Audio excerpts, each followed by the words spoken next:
दुपट्टा हमर अच्छा। एमे तोरा बात के की जाय छोरे अही बात पर कहना छलियो ना कि गोरी लचके छो पतली कमरिया लगे छो स्प्रिंग सेट छो।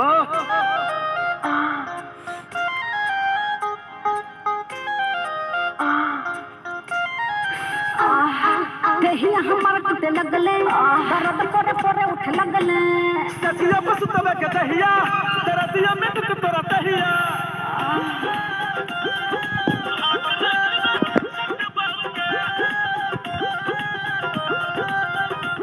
हम बाबा के बेटे को मारे छिया हम बाबा के बेटे को मारे छिया कतबा तो पटे बना पटा बाऊ रे तोहर बाप के हम बनेबो ससुर। अच्छा तोहर बाप के हम बनेबो ससुर सुहाग रात में सत बउके। अरे मुन्ना देखली छी तोहर बाप के हम बनेबो ससुर सुहाग रात में सत बउके। अरे हट करिया हम बाबा के बेटे को मारे छिया कतबा तो पटे बना पटा बाऊ रे तोहर बाप के हम बनेबो ससुर सुहाग रात में सत बउके। तोहर बाप के हम बनेबो ससुर सुहाग रात में सत बउके। मुँह कर देबो समझे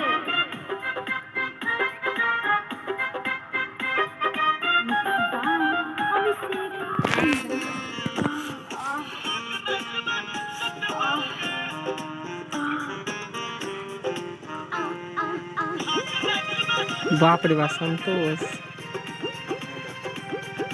देख लेबे कर हेगे हमर कलेजा हनीमून मना बजबगे अच्छा प्यारिस में फोटो खिंचबगे। सुन लड़का तू बाबा रे रह जाबा तू कुमारा रे मिलतो में एहन दुल्हा के कहियो न फुके बहुत दुल्हा के। छै गली गली में चर्चा रे छै लाखों कमर पर खर्चा रे तोहर प्यार के हम पुजारी छियो तोरे नाम के माला जपा बहू के। संसारी छी तोहर बाप के हम बनेबो ससुर सुहाग रात में सत बहू के। हट करिया तोहर बाप के हम बनेबो ससुर सुहाग रात में सत बहू के।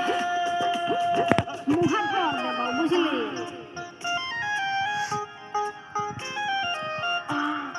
मिक्सदा अविसा अंदा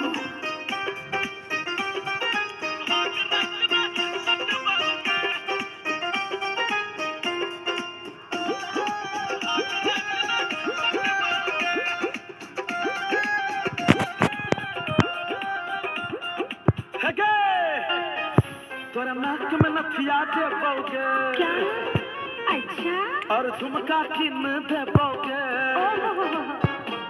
तोहर नाक के नथिया न लेबौ रे देखिएगे तोहर झुमका नहीं पहिरबौ रे अच्छा ब्यूटी पार्लर ला देबोगे हीरोइन तोरा बनेबोगे। हम छिया न कोनो हीरोइन से कम छे चढ़ल जवान रे आइटम हमर बाबा के बेटी दुलारे छिया कतबो तो से बना हसबौ रे तोहर बाप के हम बनेबो ससुर सुहाग रात में सत बहू के। तोहर बाप के हम बनेबो ससुर सुहाग रात में सत बहू के। बुझले कता सुहाग रात